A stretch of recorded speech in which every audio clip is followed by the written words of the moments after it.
Good afternoon, darlings. I'm feeling very diva today. I've shown up in a full cape in honor of this video, which is to do with fashion. There are a bunch of videos about this on the internet, but I wanted to weigh in with my own ideas. I've mentioned in my videos before that I have been creating fashion content for about 2 years. Though granted, for about the last half year I haven't really been creating much fashion content, but that's just because I was busy with work and, now I have no clothes here. But, you can still talk about fashion in a very theoretical sense. So that's what we're going to be doing today. I'm really excited for that because fashion is one of my favourite things ever. It's one of my favourite hobbies, favourite interests.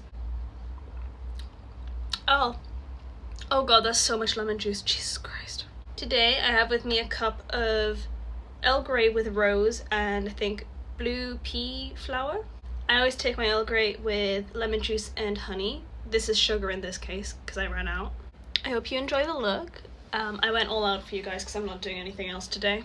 Anyway, let's get started. So first I'm going to be talking about why it's important to actually put effort into your appearance and how style is important in conveying a sense of self. Then I'm going to kind of systematically explain how to actually try and develop it and where to draw inspiration from and how to try and figure out what best suits you. I talk a lot in my videos about how to gain inspiration, so I'm going to be obviously talking about that, but I'm going to be actually showing you an example I'll just go through my Pinterest and kind of explain my thought process when I try and gain inspiration. But I'm actually going to show you a couple of examples. I'm going to go through my Pinterest and take images that I like, and we're going to analyze them together and create an outfit based off that. So I was very heavily inspired to make this video by a very recent video that came out by a YouTuber who's currently one of my favorite YouTubers. Her name is Celine. She goes by Heaven Sent Honey on YouTube. I highly recommend checking her out. She's drastically altered my mindset on an incredible amount of things. But she recently made a video on the importance of your appearance. And that title may sound superficial to a lot of people, but the way she explains it goes far beyond this kind of judging a book by its cover type ordeal.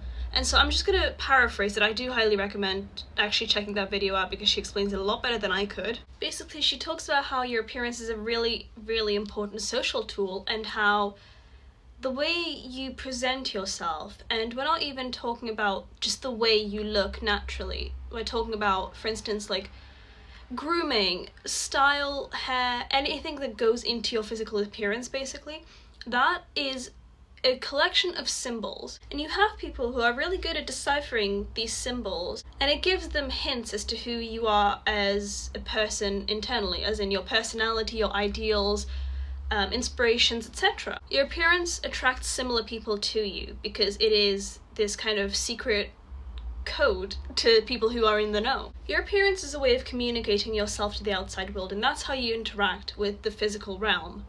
And so it is incredibly important to take care of it and to put effort into it. It's an art, it's self-expression, really. She also talks about how appearances are so versatile and they're not exclusively used to self-express. It can be used to quite literally shapeshift. You can use it for theatre, for dramatization, for camouflage. At the very end, she says something that was so just like enlightening and so smart, and she said, "The mystery of your appearances is asking the observer to guess at who you are, and that this is kind of embodying other people's lust for life and curiosity." And she's so right about that. Humans have a natural curious urge in them. It is what has driven humanity all this time.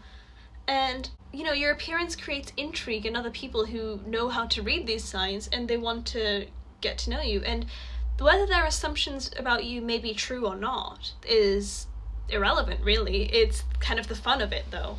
But you can kind of play with this perception of yourself, which is so interesting, I think. Next, I'm going to be explaining some more concrete advice. Before I get into it, I do want to say a lot of this advice is kind of based off not specifically fashion styling. I've taken inspiration from kind of well-known methods of how to find your art style and just various stylistic flares. So in reverse, you can also take a lot of this advice and apply it to anything that requires a development of your own style. So let's talk about the development of, for instance, an art style. In art, when you develop a style, you are always taught to master the fundamentals. And I think this is the exact same in fashion. You cannot begin to add your own creative flares to something until you understand fully the kind of mechanisms that go into for instance, a painting. But again, this can also be with clothes. So I'm going to apply this to fashion now. My advice here is begin by learning fashion fundamentals. And by that, I'm talking body shapes, I'm talking fabrics, color theory, silhouette, textures, etc. There are so many fashion systems that have already been created. I'm talking like the Kitchener and Kibbe styling system, the whole, like, as I said, the body shape thing.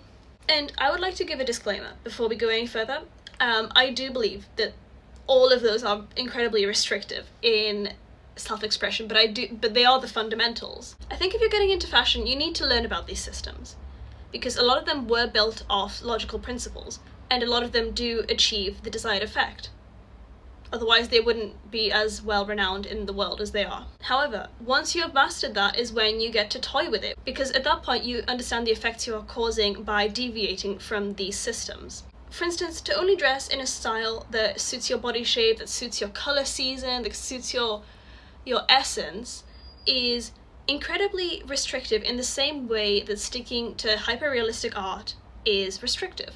But these are the fundamental principles that you're going to be working with, and I think you need to be intimately familiar with these if you want to subvert them consciously into a very coherent style. And I completely agree with people who say that you shouldn't always dress to be flattering. A lot of subcultures deliberately, shy away from that, and I think they are still just as cool, but that is because they have this understanding of what the standard is. Now, when I get ready in the morning, I have a checklist, and I actually write this down in my planner because otherwise I will forget to do it because my brain is bad. But here is my checklist, okay? After I've done all my morning things like making my bed, brushing my teeth, etc., getting ready for me, it goes in this order, okay? Skincare, outfit, makeup, hair, perfume and deodorant, accessories. And I think all of these are incredibly important if you want to create a coherent style. All of these come together to create a certain look. I don't think that many people incorporate all of these aspects into one look. I think sometimes, for instance, hair is forgotten a lot.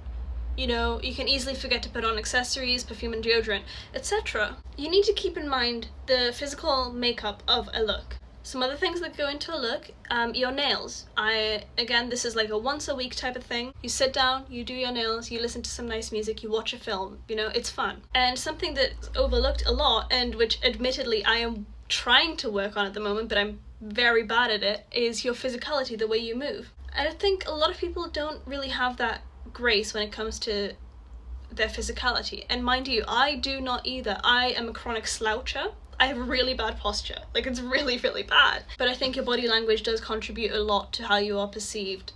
I'm not going to get too much into that today, but I just wanted to mention that. So let's explore these in detail, okay? Obviously, your hygiene, including your skincare, but this is just kind of an act of taking care of yourself.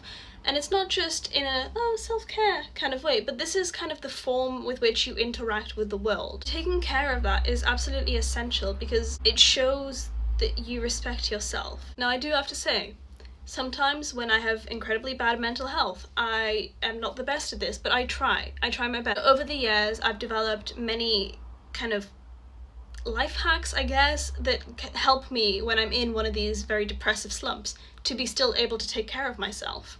If you want, I can do a video on that because, it's something that I've had to give a lot of thought to, unfortunately. I've come up with quite a lot of techniques to actually get myself to do it. Your outfit is obvious, I think an outfit includes shoes and a bag. Some people class that as accessories, I don't. Although I must say I don't actually switch out my bag very often, just because it's a pain to have to switch out your bag for something that matches every day. I don't own that many, that's insane to me. Accessories, I think, are incredibly important. I don't tend to wear mine around the house just because it kind of gets in the way of me doing just like chores and stuff. Except my necklaces, they're fine. I think if you have sensory issues, necklaces are the ones to invest in because they don't really do much and still they are comfortable. Bracelets are also pretty good.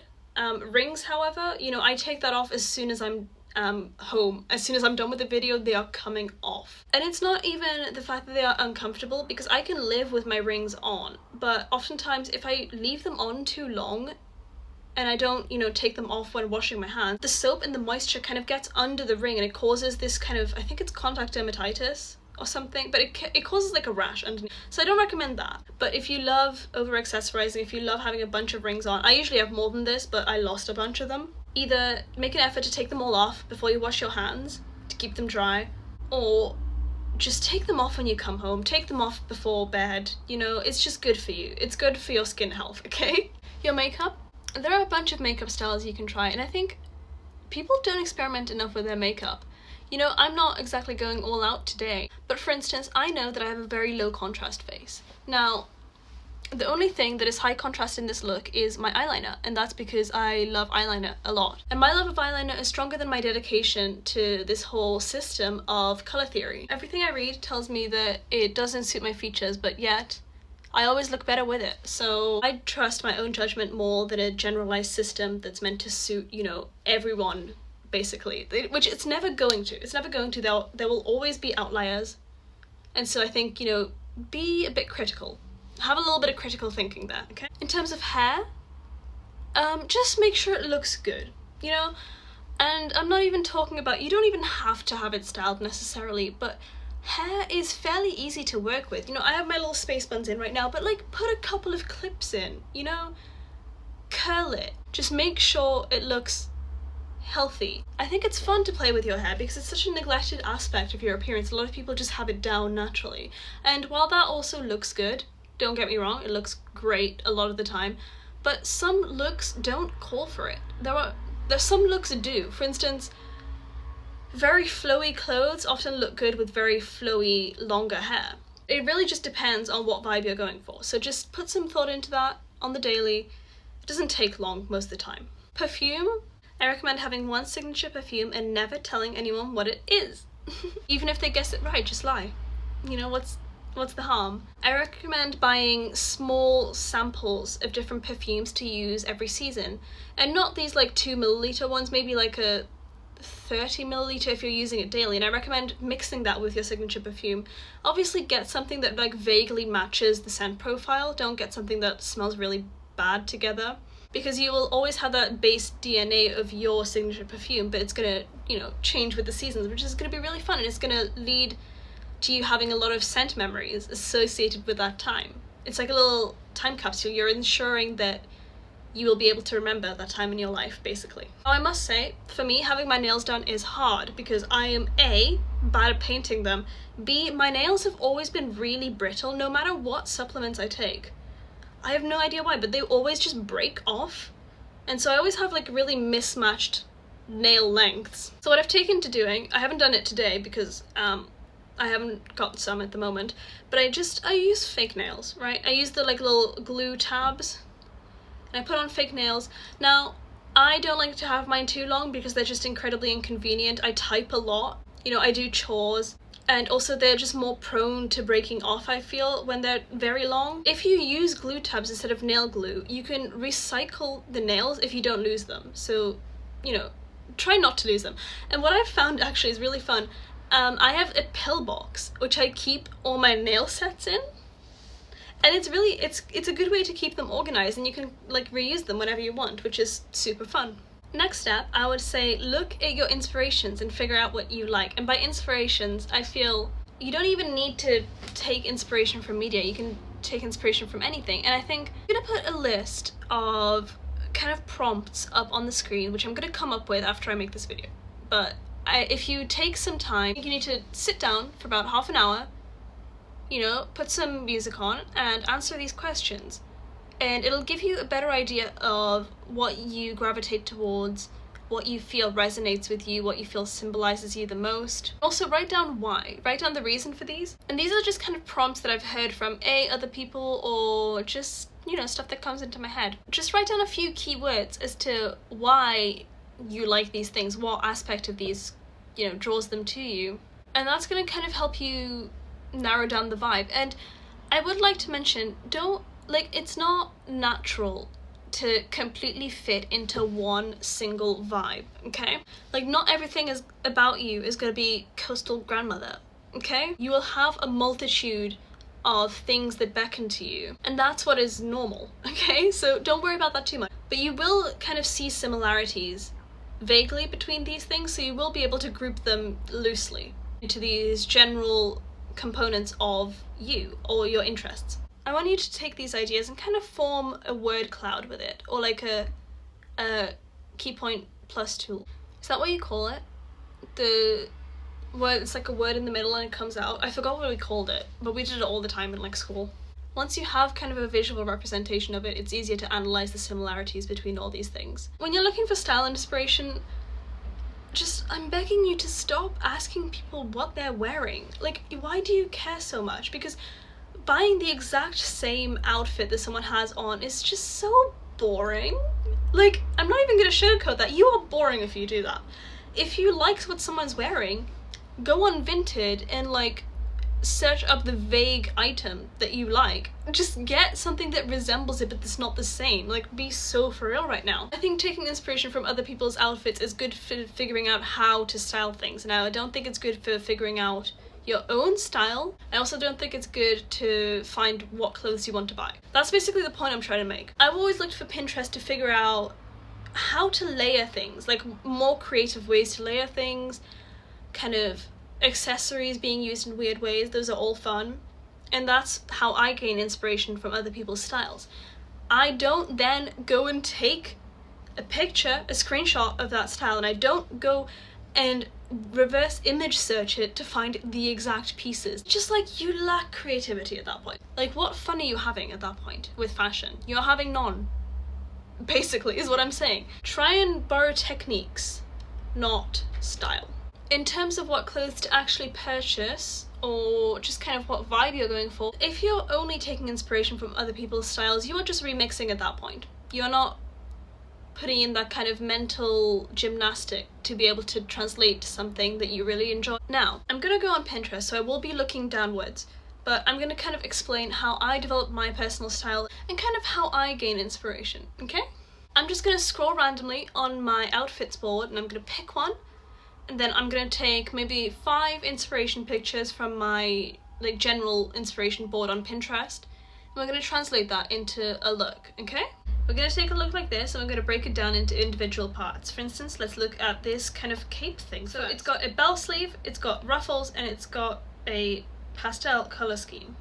Paired with this, just a white skirt, white bag, white belt. I think 2 things that are really interesting about this outfit is the kind of color matching, this kind of really interesting use of color of this bright red / orange type shade. I'm loving the layering of this. I'm loving the incorporation of a bralette. Chunky pearl really kind of goes with the pastel of the kind of coat and the bra. What I'm really finding interesting is this outfit looks very cohesive, but it's also made really interesting by the addition of this bralette and this mesh shirt, by the kind of pop of color that the shirt adds and the kind of scandalous nature of the bralette. So we can see the hairs up in a claw clip. That's fun. That's my analysis of that. So what stands out for me a lot in this outfit is the kind of very pastel color scheme, and how ethereal, how flowy and feminine it is, and how that is on the other hand contrasted by this very, you know, sharp pop of color with the red mesh shirt, which is, you know, like a mesh shirt is very kind of, you know, it slays. It's a very cool girl garment, and I think it's really fun that she added this bralette on top, because on the one hand, a bralette is also kind of matching with this cool girl, you know, party girl vibe, but with the actual nature of it, it's lace and it's pastel blue, so it matches with the cape, and so it's this kind of thing that it ties it all together. Same with this chunky pearl, which in essence matches the very flowy aspect, the very ethereal aspect, but it's very chunky. It's a standout piece, you know? So let's take a look at my 5 photos of inspiration. So I'm going to take a look at number 1 first. This is a bunch of shedded snakeskin. I've been loving taking inspiration from textures, from like natural textures. This is a very pastel colored palette. It's see-through, but because of the actual nature of it, it's a shed skin. It's kind of morbid. It's kind of weird. But it's this weird pastel beautiful thing. Now let's look at this next.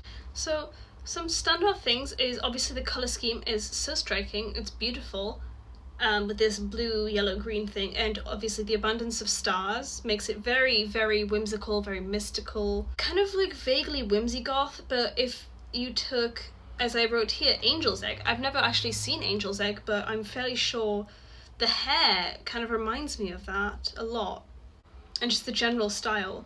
And we can see this kind of flowing pearls and the beads on top of the head. See, we can already tie in the pearls here to the pearls here. We can tie in the pastels from these two. Now with this one, this I believe is a sculpture. I love this for two main reasons. I love the wet look, I love the beads, I love the kind of cascading down of these beads, and I love this hair look. It kind of reminds me of like Grecian women. Moving on to this, it's very gothic, it's kind of morbid. I love taxidermy. It's as unnerving as this snakeskin, really, this kind of discarded body part. Animalistic body parts are always a bit disturbing to some people. As for this, I love Art Nouveau so much. It's one of my favorite art movements. I love just the flowing lines, the kind of naturalistic inspiration. These wings are beautiful. They kind of remind me of those twirling seeds. I actually forgot what trees they're from. So let's take all of these, right, and let's turn them into a word cloud. For this look, this is my word cloud. So let's work with this, okay? So I think one look that would be really fun would be if we took this kind of top, which obviously resembles a rib cage, which kind of ties in that whole kind of morbid, gothic, biological, naturalistic vibe that we had assessed. And if perhaps we paired it with this very flowy, kind of almost wet, very draped, ethereal skirt. Since this has got quite a high neck, we would maybe add a choker like this with all the beading. Now I actually think it would be really fun if this was a very pastel blue and then we added some very cool kind of leather biker gloves like this orange as that kind of fun pop of colour. Then to pair with that, we could either have kind of this makeup look or this one. I love both. They both play with colours immensely well. They're beautiful. They're very editorial. In terms of hair, you know, if someone can create kind of this Grecian look, you know, hats off to you, Jesus Christ. But basically like a half up, half down would even do, really. Just if we're taking very slight pieces of inspiration from this. I think it would also be beautiful if we had these kind of spinal inspired dress, something like this. Maybe we can bring that ethereality in with this kind of cardigan, which is kind of like the blue coat in the outfit that we originally looked at. To incorporate that kind of edge, I would, instead of kind of doing one of these really elaborate hair looks, I would add this, because this kind of ties into that whole cascading water statue that we looked at. Perhaps match it with this, also kind of editorial makeup, but a lot easier with just kind of like a liner. Now this is quite high fashion and I love it. This was just kind of my demonstration on how to gain inspiration from things. While I was looking for things to put an outfit together online, just like to show you an example, the sun actually went down, so I did put on horrible overhead lighting. I'm so sorry about that. I was initially going to talk about how to kind of upgrade your wardrobe in a more sustainable sense without having to buy a bunch of very expensive sustainably sourced things, and also without obviously buying a bunch of fast fashion because ew. But I think I'm gonna make that into a separate video because A, I've been filming for a long time, and B, the sun is down and this is actually horrific. This makes me look evil. This horrible light, look at it. Ew. Anyway, I filmed this the day after Election Day in America, and I am so sincerely just sorry to any Americans. I'm not even American, but I cried myself to sleep last night. I hope you guys will be okay. I know this is not the most fun of times. Just, you know, it was really alarming coming online and finding everyone kind of just retweeting suicide hotlines and putting out PSAs targeted towards, you know, LGBTQ and, you know, every other minority basically, because what minority isn't affected by this? But it was really alarming to see, you know, people putting out messages about don't, you know, end your own life. My heart genuinely goes out to everyone who, you know, very rationally voted for Kamala Harris. Anyway, I love you. Thank you for watching. I would very much appreciate a like and maybe a subscribe if you're feeling very generous today. I will have more videos coming. I'm going to be talking about my favourites of last month in the next video. Anyway, it was lovely to have you. I hope my advice helps someone out there. I love you. Bye.